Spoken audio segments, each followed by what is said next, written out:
Alam mo kung ako ang durugista, kung may ganoon ako, at bakit sa utak ko, bakit hindi? Total, kasama ko naman sa presidente sa hit-hitan.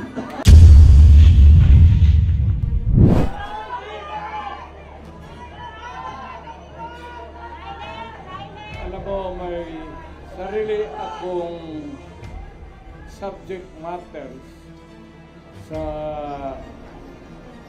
isip ko papunta dito.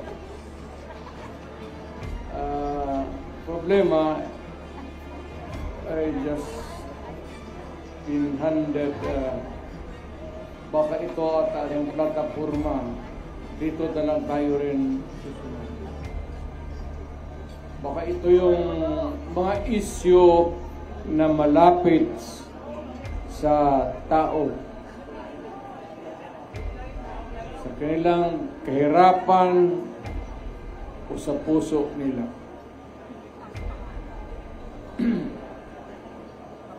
Alam mo,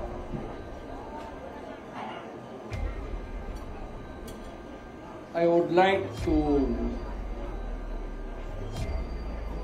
I do not want to criticize anybody. But, you know, however you do it, basta nandiyan ka sa gobyerno, ikaw yung nagdadala ng, ikaw yung timon, talagang mahirap. And I can understand kung yung mga issue hindi ka agad nabibigyan ng, if it's a problem, it would take time. But apparently, itong sa panahon na ito, patong, yung solusyon, mahina ang dating. That is why,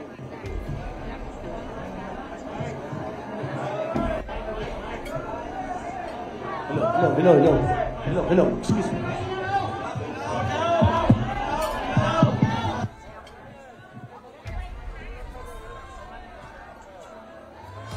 Check.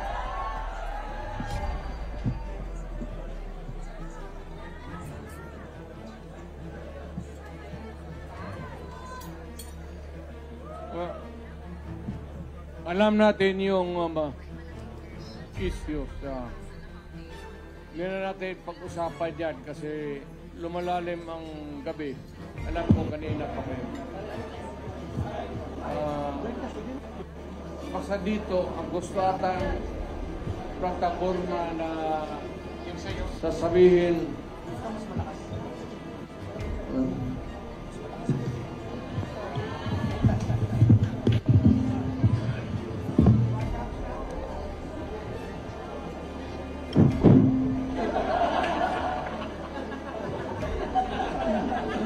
kalimutan ko ito yung sinabi. Well, sa madaling sabi, maraming issues. Hindi ko naman sinasabi na kaya natin kung tayo ang nandyan sa Malacanang. No, it's not that easy. I have been there. But the guy is simply taking his time to come up with the solution of the problem.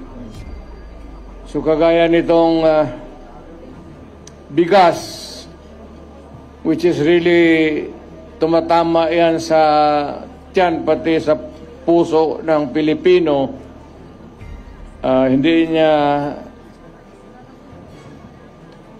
nakuha yung pinaka.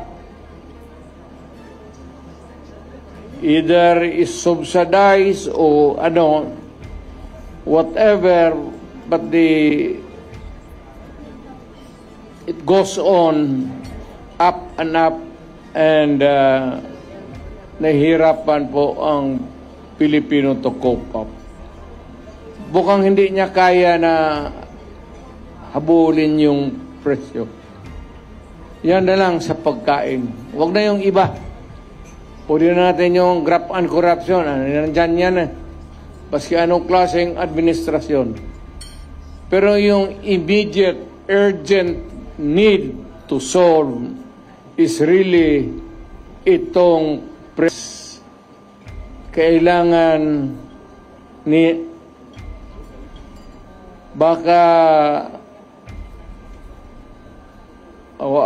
ako kung sa panahon ko sinasabi ko total we are endorsing the candidacies of so many bright Filipinos dito sa atin. Baka not the magic one, but makuha nila kung paano talaga bigyan ng solusyon. It's either you import and go down or whatever, but you know, sad to say, the Philippines is agricultural based ang country natin. Ang ekonomiya natin is agriculture. Ang problema, yung pagkain mismo, hirap tayo. Well, of course, yung mga dumadating na typhoons could be one of the factors that can be palagay na natin hirap tayo maghabol. Alam mo, pag nasa gobyerno ka, ikaw yung nagdadala, you cannot give promises.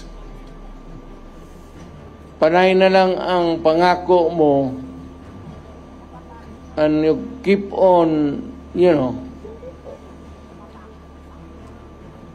promising people for so many things, pero itong pagkain talagang unahin nila. Pinaka-basic talaga. Medyo hirap sila. Aywan ko kung bakit.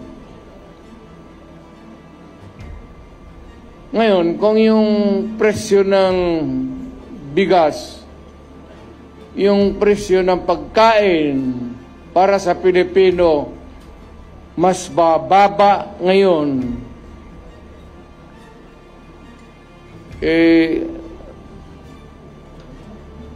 noong panahon na umupo si Presidente,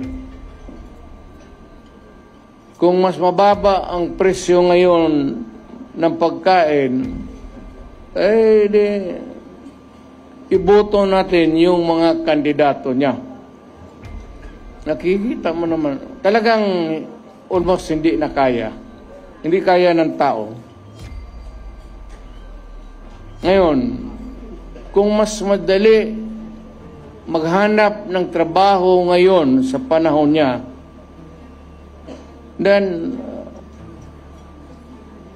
doon ka sa kanya, doon sa administrasyon. Kung sa panahon na ito, kung pante ka na maglakad, na walang takot, nakakapagpasyal ka, baski saan,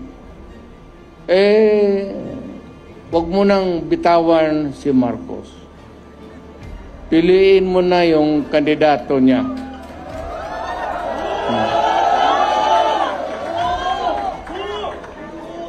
Pero pag sinasabi ko yung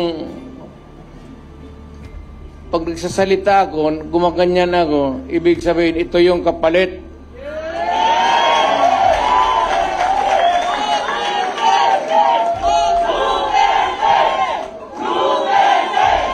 If it's easier for you to find employment or jobs now than before, did go for Marcos. Yan ang sabihin ko na medyo basic na hindi nila mahabol. Ngayon, kung bas minus yung droga at krimen ngayon kaysa noon, panahon niya, pag-upo niya, naabutan pa niya yung, yung pinapairal natin na law and order. Kung kaya niya ito, kung kaya niyang putang ina.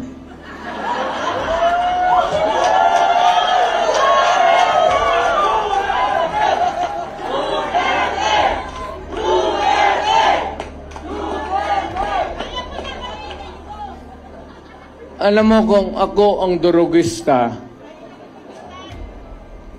kung may ganoon ako, at bakit sa utak ko, bakit hindi? Total, kasama ko naman sa presidente sa hit-hitan. So, yung baski yung mga pulis, pati military, medyo ano sila? Because of the incongruity. Hindi magkasya eh. Meron isang presidente na talagang bangag.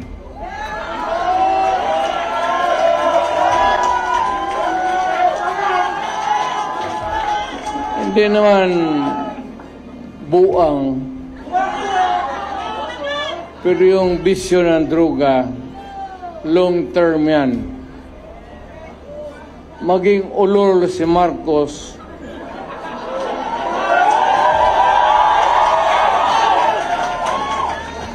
kung maybe constant use of heroin, aabot pa siguro siya ng 80. Pero pagdating sa panahon na yan, hindi na siya gumagalaw. Either nakatindig lang yan sa kwarto niya o natutulog. Ganito na lang. Marami tayong problema. I think the Marcos government has fallen short of the expectations.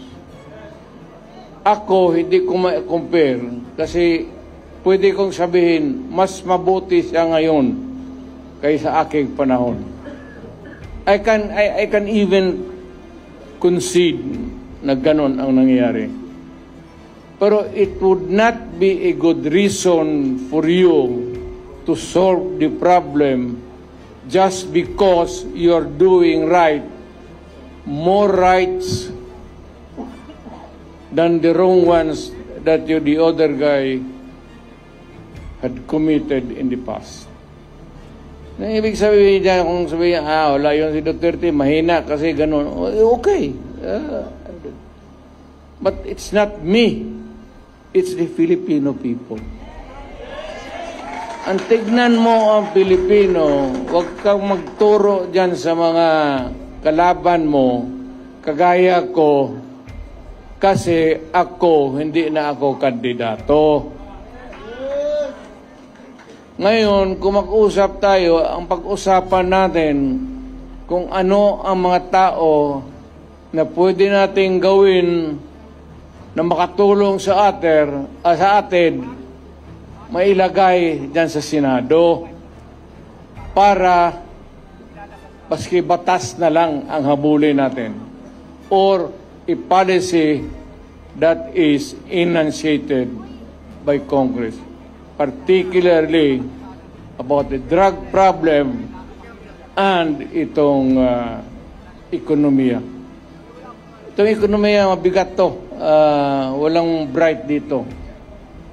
But at least naman yung sabi ko pagkain, sana mahanapan nila ng paraan. Talagang tumataas eh. Kaya I don't know how it operates now, but if you continue to practice democracy, kailangan nandyan even to persuade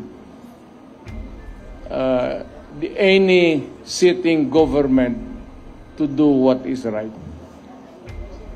So, nakikita ko si Philip Salvador, ang naalaala ko sa kanya, artista siya. Mahusay na artista. Kaya idol ko siya, yung mga sine niya, pinapanood ko. Tinitignan ko siya kung paano niya yakapin yung mga babae at paano niya nakalikan.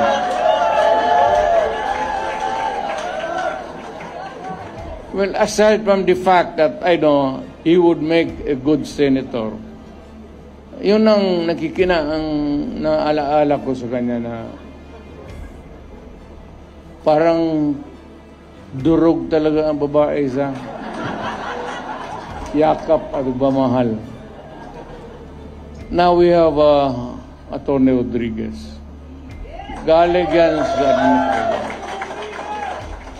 Alam mo, mag-isang tao, importante talaga to. Importante ito. Baski kami, alam namin, baski yun ang nakakilala sa akin personal. Importante ang tao na may prinsipyo. At ang isang nakita ko na Pilipino na may prinsipyo na umalis sa trabaho niya because the dynamics of the position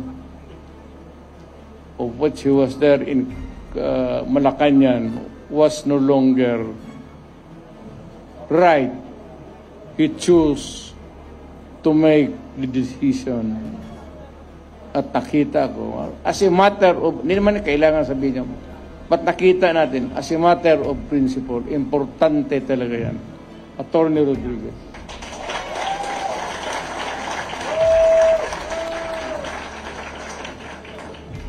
Itong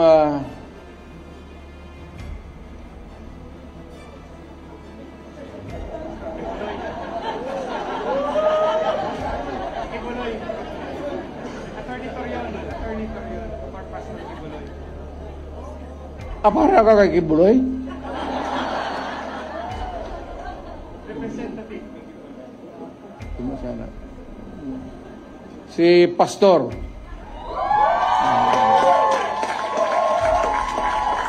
At least kung maghanap ka ng tao na kandidato, kung manalo at makaupo dyan as a senator, who has the moral values, pati marunong bright. Talagang bright yan si Pastor.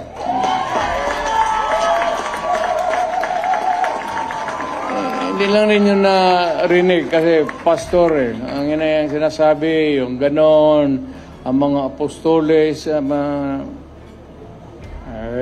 ba naman yung alam, apostoles ng yawa.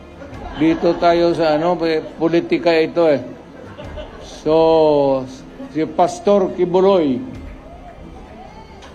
para sa Senado.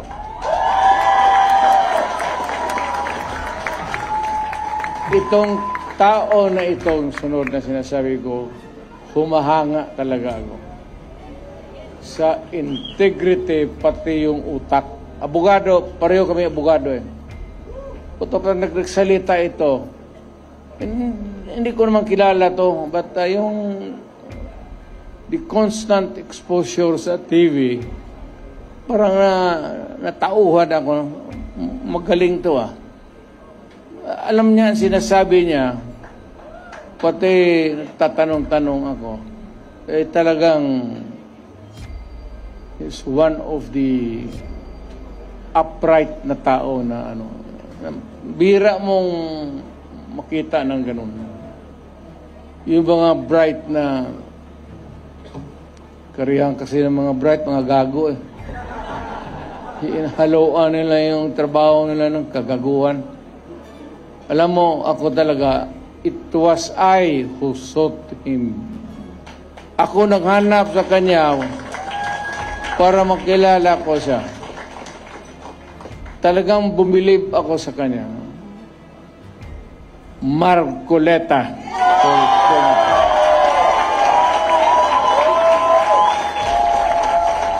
Totoo yan, sir. Hindi kita alam niya, hindi niya. Nung yung lumapit ako sa kanya, sinabi ko, Sir, believe ako sa iyo. Diretso, alam niya.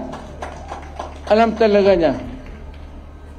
So, kailangan natin sa Senado. Ngayon, marami kasi sila, ano dapat ang gawin natin? Patayin natin yung mga senador ngayon para mabakante.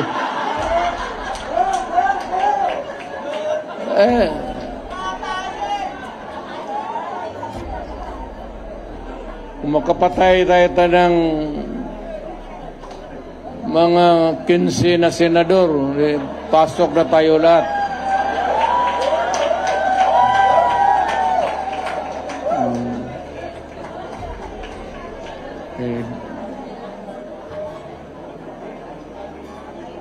Pero kawawa naman. Pero nakakainis kasi yung, hindi naman lahat. Pero, sabi nga, talking of opportunities, the only way to do it is to pasabugin na lang natin yung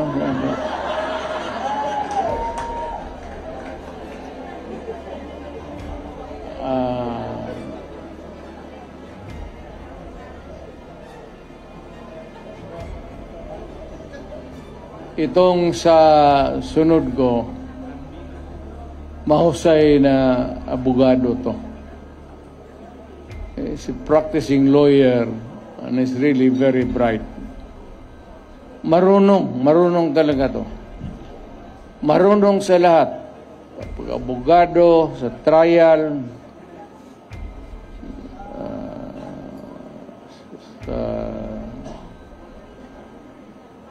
maybe sa social life niya, at siguro sa babae.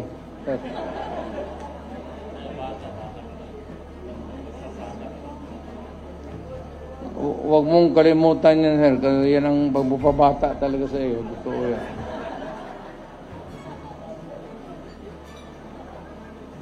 Attorney Lambino.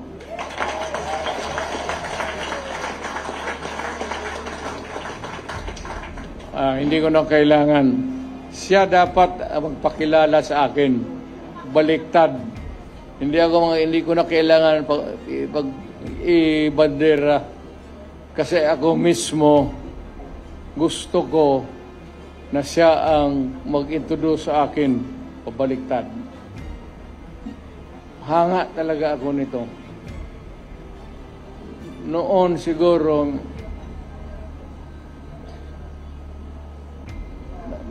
may asawa ka naman, no? Marami po. Marami na ito. Pareho tayo. Kaya ka nang kalitsi-litsi ang buhay na.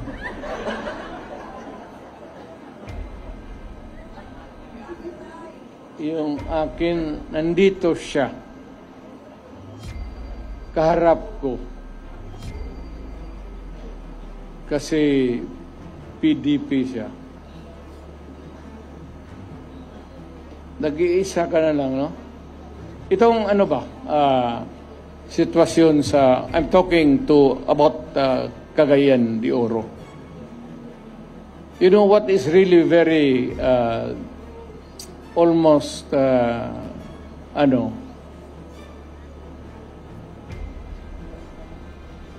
sad itong PDP was a creation of the politicians mainly dyan sa Cagayan de Oro, Oriental, Misamis.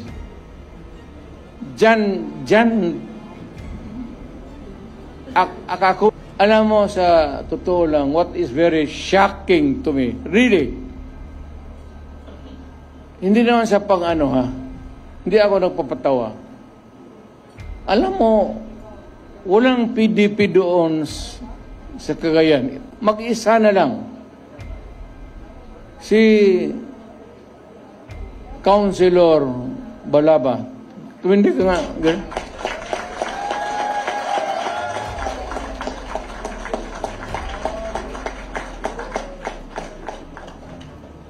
Kaya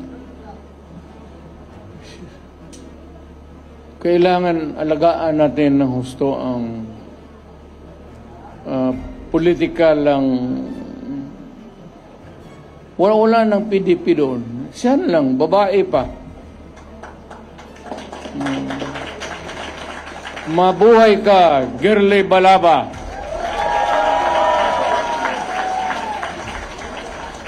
Mabuhay ka, Girly Balaba. At si Rudy Duterte.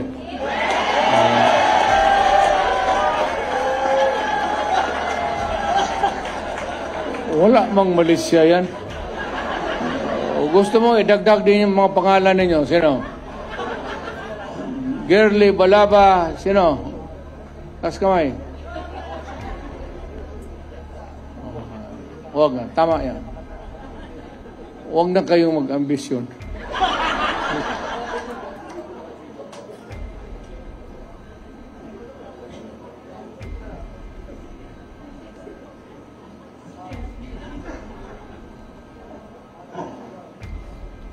For the rare occasions that I visit Western Visayas, may nakita ako tao na talagang merong go na a lawyer almost to the point of impatient. Ano ba tawag na? Basta nakita ko yung gusto talaga niya mag-survey sa tao. At minsan very long time ago, hindi ito noon pa, may ambisyon siya. Not necessarily yung pagkamayor ngayon. But I heard him talk about politics and his keen interest na nakikita ko yung pagsasalita niya. So, nung nakita kami few days before the filing, I passed by Bacolod. Nagkita kami. At nakita ko yung I remembered his intelligence, his talent, and sabi ko, matagal na rin walang senador talaga ang Western Visayas. I would like to endorse him and for you to vote for him so that yung mga taga-Western Visayas na kapatid natin, bigyan natin. Huwag tayo magsabi Ilonggo, Ilocano. Skip that thing. It's not proper anymore. Kung magsabi ka Ilonggo ako, gano'n, do not talk about your tribe. Just talk about who you are at Pilipino ka at anong kaya mo. At ito talaga, kaya niya maging senador. Attorney Hinlo.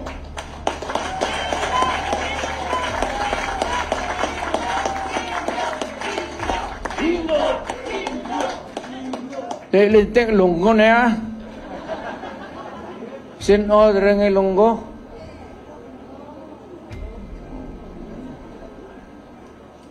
Teka, padakon mo na si, para may, hindi naman sa pang ano. It's not because I'd like to, gusto ko rin talaga na may representation ang Western Visayas. Dapat lang. Magpapanalo tayo ng, para, alam mo, magkakapatid tayo. At yung Pilipinas, hindi mo nang sabihin na magpatakbo ka, lahat taga Davao lang. It ain't that way. Kung naging presidente ka na, gusto mo i-distribute yung position para well represented yung ating bayan. Mag-usap tayo doon, Ilonggo, Ilocano, Waray, Igorot, para lahat. So, itong sunod,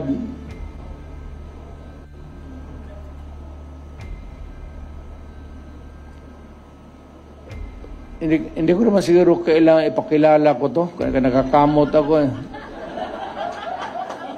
Kumakatituloy ang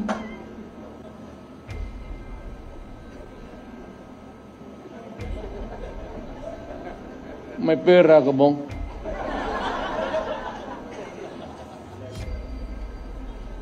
May magkain tayo maya. Ikaw ang magastos, wala pa akong hapunan. Alam mo,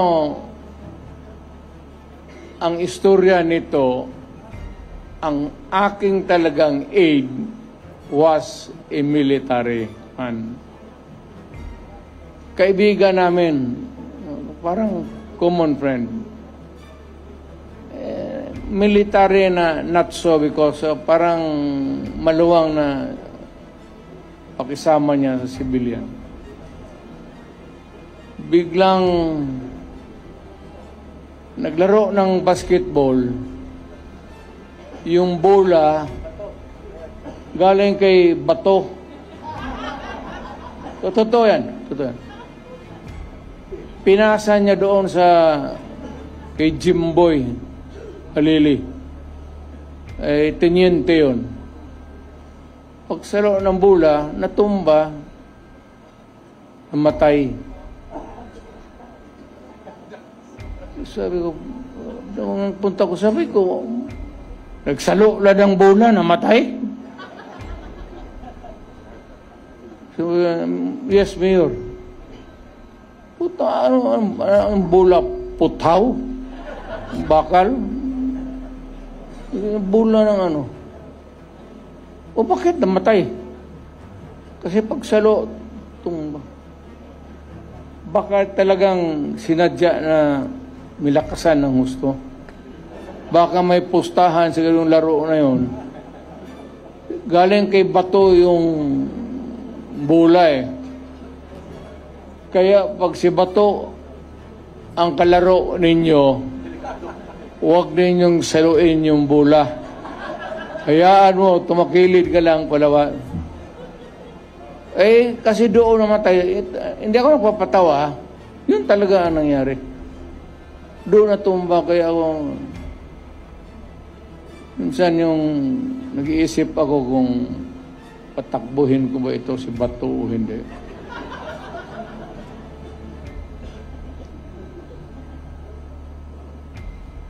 Alam mo, kung maghahanap kayo ng original taga na DDS, huwag ka lang mano ha. Siya. Yan.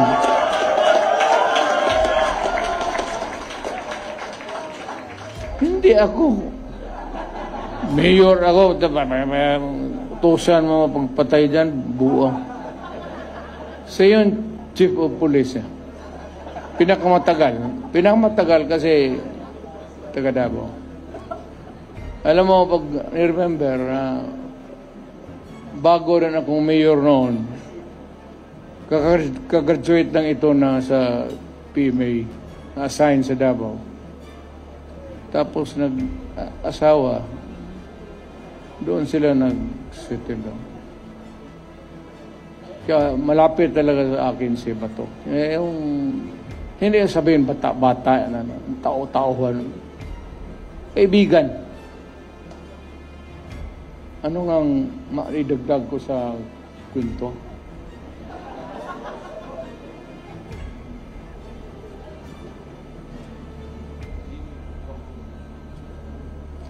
Minsan itong mga putang inang kriminal,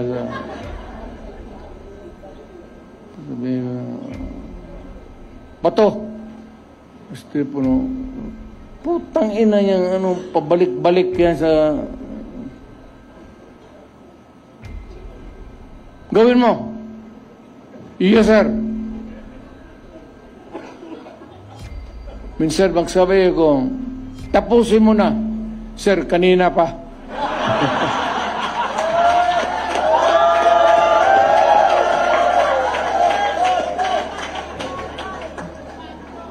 Sa harap pa naman ng, alam mo, sa totoo lang, magprangka-prangka, walang sundalo na hindi pumapatay.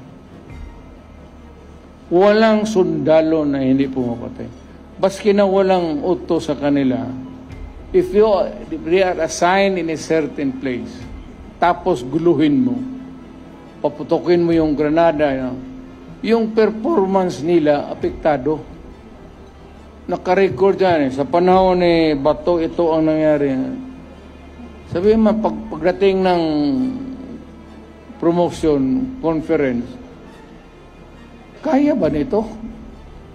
Tingnan mo, panahon niya, rape, marami.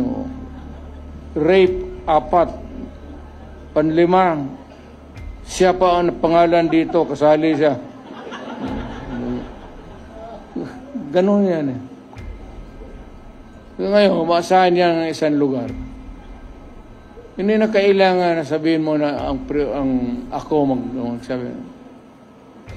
Pagka medyo magulo, tapos apektado yung performance nila, talagang tapos na. Lahat yan, walang lahat, as lahat. Baka kayo. Pero yung extra judicial killing, wala man tayong extra killing lang. Ayun, sino nag-invento niyang putang yan? Bakit maging extra yan? Ano yan? Kota? Lahat sundalo. And, nandito na ba lahat? Nandito na lahat? Kompleto na kayo? Okay. Ito naman, talagang admirer ako. Totoo, admirer ako niya. Maka-Duterte ito eh. Saka, talagang maka-Duterte ito. Yung nakikita kami minsan, kumukuha siya ng law, ini-encourage ko. Sabi ko, tignan mo lang kung medyo matrabaho lang sa oras. Pero kaya mo. Ako sabi ko rin na balang araw makukuha mo. Abogado talaga. Saludo ako. Jimmy Bundok. Talagang pwede na maging senador. Ito yung may taong may social conscience. Yung artista, wala yan. Kausapin mo yung tao, yung tapos na yung trabaho niya, mag-acting. Gaya nito na Philip. Kausapin mo kung wala na sa trabaho. Hindi yan madrama. Prangka ito kung kilala nito prangka na tao yan. Diretso-diretso. Kaya nagustuhan ko. So, ganito na lang. Para marami ang tao natin, every meeting, baka sa lawag, kailangan magpunta na tayo lahat sa lawag. Magkaraban tayo. Baka sa sunod sa Bicol, at least para sigurado talaga na mayroong, natin alam kung ano ang diskarte ng mga tao doon. Baka kukunti lang. Kung pupunta tayo lahat, punta tayo ng Bicol. Ngayon sa Davao, Buanga, punta tayo doon sa ticket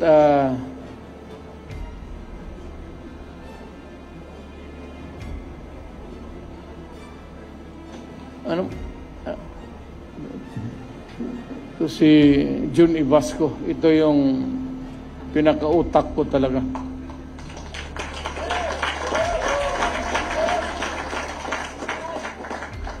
May pera tayo. Alam mo, wala tayo talagang pera. Last minute, ambag-ambag lang kami. Ano ba sa Tagalog yan? Contribute na ko niya. Si Robin. Pero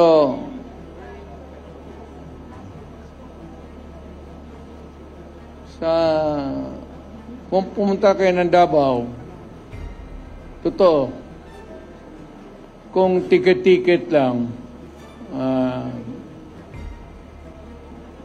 kaya ng mayor yan.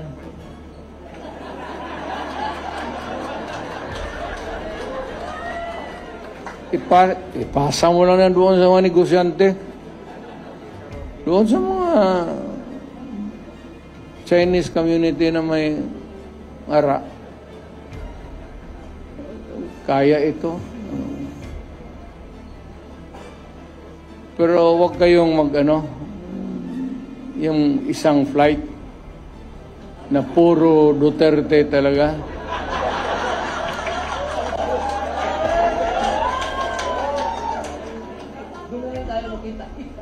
Kasi pag mag-take off yan, ang kabila magsige dasal. Mahulog sana yan. Mawalaan ako ng tao.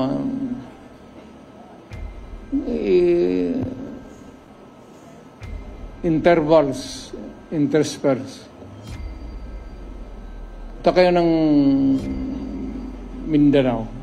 Actually, hindi na ako nagluloko. Parang ako. Kung mano kayo sa Davao, kindly drop by our place. Si Bongo, si Bato. Si Bongo kasi mayaman talaga to. May printing press. Walang problema nito sa propaganda. So, pinakamalaki yan sa Mindanao. Printing press niya. So, kung sabihin mo lang na kalahati nito, kaya niya. Kaya niya. Sagutin mo na, Bong. Huwag kang mahiya. But seriously now, magabi na. I'd like to remind again everybody that, the democracy was really conceived by our forefathers to be one that is really working. Kaya nga may demokrasya because there is a periodic election. The president You have served there for about 6 years, then alis ka, another one. And for the mayor and the rest of the officials of government. Talagang elected. Mabuti yan eh. So it is intended, ang mahirap kasi, may mga, yan, baski sa ating grupo, lalo na yung magdala-dala ng armas, tapos walang mangyari niyan. Sisirain lang ang bayan natin yan. Look for somebody na talagang would stand for what is right and what is really just. Yan ang hinahanap natin. Palagay ko, kilala ko lahat itong mga tao na ito. Walang ano ito. At least may, lalo na ito si Tony Marcoleta. Parang pare ito eh. Totoo. Nagkamali ito ng trabaho. Nagpare, ay sana ito, pero iglesia kasi. Pastor na lang. So magsalita ito, totoo. Nakikinig ako dito. Marunong, bright talaga. Hindi ko kaya habulin ang otak ni Marcoleta. Hindi ko kaya habulin. Totoo yan. Kaya sabi ko, itong mga ganito na tao, kailangan kaibiganin mo na lang. Baka ma-enkwentro mo ito sa korte, putang ina, baka ilang paso ka. May kunting awa naman. Attorney Lambino, talagang tagal na nagtrabaho ito sa PDP. A very patient man. Talagang naghintay lang sa panahon niya. Actually, he has been there for so long a time helping PDP, helping the candidates, asking nothing in return. But he has been there. Kagaya ni June Ibasco. Yan si June Ibasco, yan ang noon pa, noong na mayor pa ako, siya na yun, hanggang naging presidente ako. Alam mo kung bakit si June Ibasco? June, isabi na natin ang totoo. Dumating na ang panahon. Okay? Ako isang prosecutor. I was a prosecutor. Yun ang trabaho ko eh. One day, itong sila Colonel Stares, yung mga Philippine Constabulary, parang nagpa-plenum ito sila sa North Cotabato. Ginapang ng mga sundalo, nahuli sila. So ako yung fiscal ina-assign pagka ganun. Takot ang takot yung, hindi nila ako magyabang, takot yung mga fiscal mag-handle ng rebellion, pati yung mga krimen na, So, pinapasa sa akin sa chief. So, ako nag-iimbestiga. Sabi ng na may nahuli daw marami. May madre pa ata. Natsambahan. Mga, mabigat na, sa Mindanao. Yung mga komunista. Nahuli yan sila. Nung pumunta ako sa kampo, sa pulis, tinuturo yan siya. Yan sila. Nakaupo lang. Sabi ng mga gago, Mayor, ngayong gabi, huwag mo na lang ilista-lista dyan yung investigation. Bihin na lang na walang nangyari sa operasyon namin. Kasi papatayin namin ito. Dalawang pare yun, Father Tison, pati Father Ibag. NPA talaga yan sila. NPA talaga. Huwag na tayong magdrama. So, gustong ganun na ng, sabi ko, putang gago, pare yan. Kung ano yan, damay pa ako. Imbestiga ka ng, imbestigahin mo yung totoo lang. So, detain siya. But yung one day, nalaala ba ninyo yun? Inutos ni Cory Aquino, release all political prisoners. Talagang pinawalaan lahat. Lahat ng komunista pinalabas sa kulungan. Si John, isa. Wala silang mapunta bago. Sabi ko, sa opisina ka na lang dito sa akin. Pare. Alam mo yung pare, mahusay sa organization. Kasi hinawakan tao Paano mag-organize, paano mag-ganon. Pag yan yung mga pare na mag-ano, talagang kung sponsored ng mga pare yan, matindi yan. Kasi sanay sila sa organization So, kinuha ko siya. From then on, mayor, congressman, tapos presidente. 30 years ago. Ganon ba yun dyan? 25, 30 years. Tagal na. From my NPA, nung dumating ako, naging presidente ako, tigas na masyado doon sa Malacanang. Yan na ang tigas dyan sa... Yung mga military naman, sabi ko, intindihin ninyo. Inirelease Wala tayong magawa. Wala mapuntahan yung mga tao. Kaya yung asawa ng De Vera, lahat ng mga babae, binigay sa akin ng military. Yan, totoo. Ito na yun ang totoo. Patayan sila. Yung mga babae, dinala ko sa bahay ko. Bahay ng nanay ko. Doon ko pinatira kasi wala akong yung mga asawa ng komunista. Hanggang ngayong kaibigan kami. Kaya ko noong sabi nila na yan si Duterte komunista yan.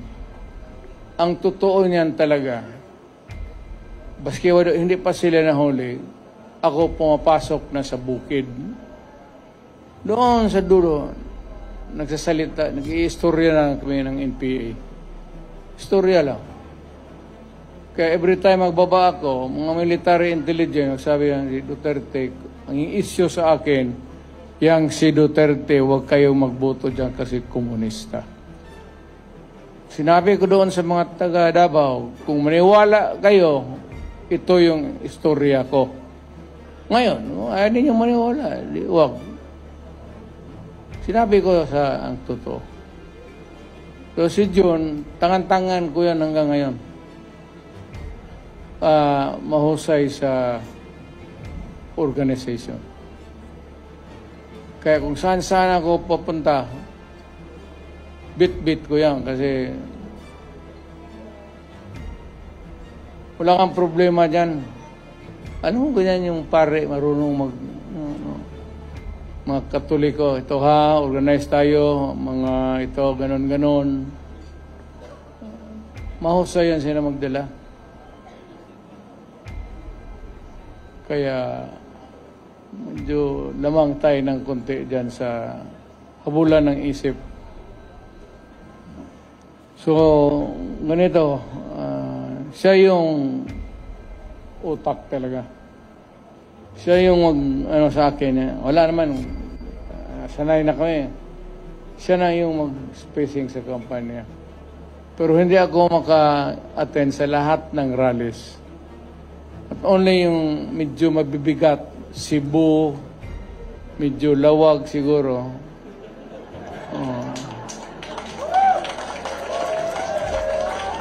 Para, sabihin ko, yung mabibigat, sa Buanga siguro, gano'n.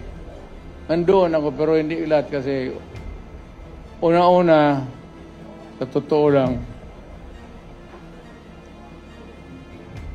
wala tayong pera. I cannot sustain a campaign na yung diretso-diretso na maybe even sa katawan ko, hindi na rin. Alam mo yung eroplano, hindi ba niyo ako, piloto ako when I was young, naglilipad ako ng eroplano. Pero ngayong matanda na ako, paski yung may pressure, hindi man ninyo halata yung pagbaba mo sa eroplano, medyo matamlay ka talaga. Ganun, hindi ko na kaya. Pero sa mga big rallies, I will be there to bigyan natin kay Junian. So, dito tayo magsunod kay Jun. Siya yung I trust him to do the job. So, siya yung magbigay ng program.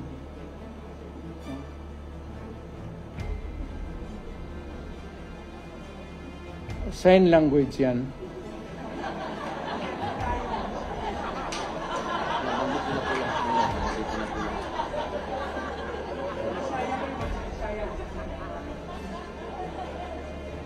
Kung ano, gano'n yan?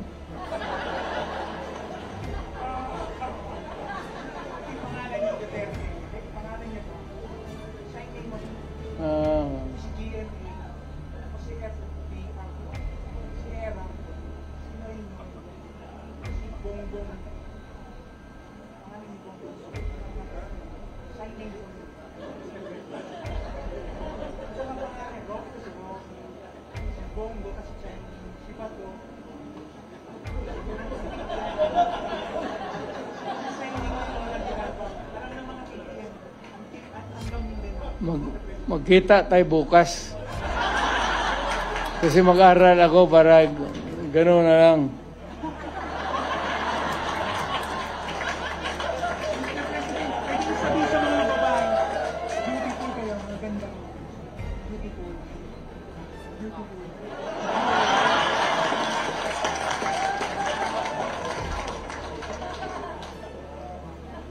Nehen Pioliang. Chinese yan. You're beautiful. So, uwi na tayo. Para po kinig ng istorya dito. Wala yung ano lang, yung tingin ko na latod pambuhay ng nandito pa rin yung classmate ko, Dabs Mamao o Lanao del Norte. Classmate ko yan sa kabats ko talaga sa law school sa San Beda. Believe ako. Sana next time, next time. Ako hinayang ako dito kay saan na yun? Patakbuhin ko sana ng di bale? Pero sa tingin ko lang pag itong yung napipika yung Pilipino, I don't know if it has gone to another level. Pero yung Pilipino napipika na sa administration. Alam mo, there was a time na about so many elections ago, bata pa ako, Lahat. Clean slate. Panalo. Panalo talaga lahat. Wala man kayo kalaban, no? Sino man sila? Hindi ko man narinig. Sino ang kalaban ninyo?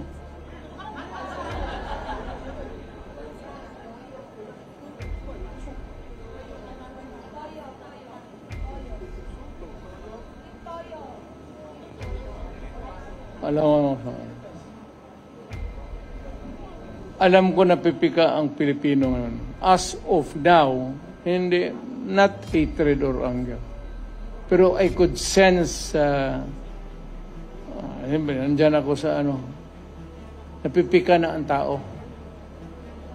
Kaya yung sentimento ng tao, papasok yan sa utak nila habang nagbuboto, patay. Haros tayo lahat, clean slate. Partido ng Pilipino. Totoo yan. Yung ng tao ngayon, ang tao, hindi naman sa galit.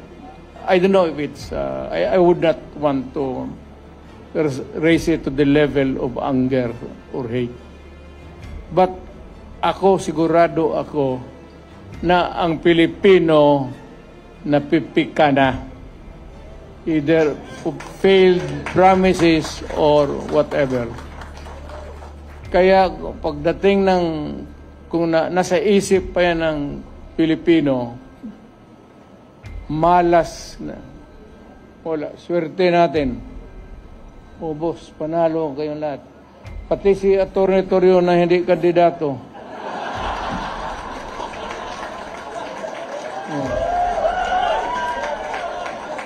Ilagay nila yung pangalan mo.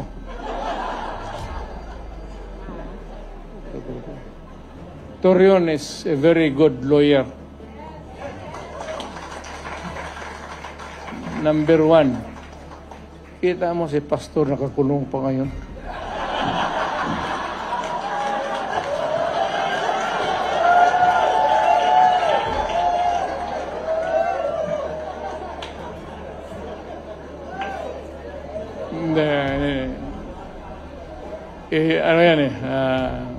There's more to it than meets the eye. Pagka gano'n simple na kaso tapos bailable, hindi naman makabail, hanapan ng sabi kaya sadya yan. So wala tayong depende na yan sa abogado niya kung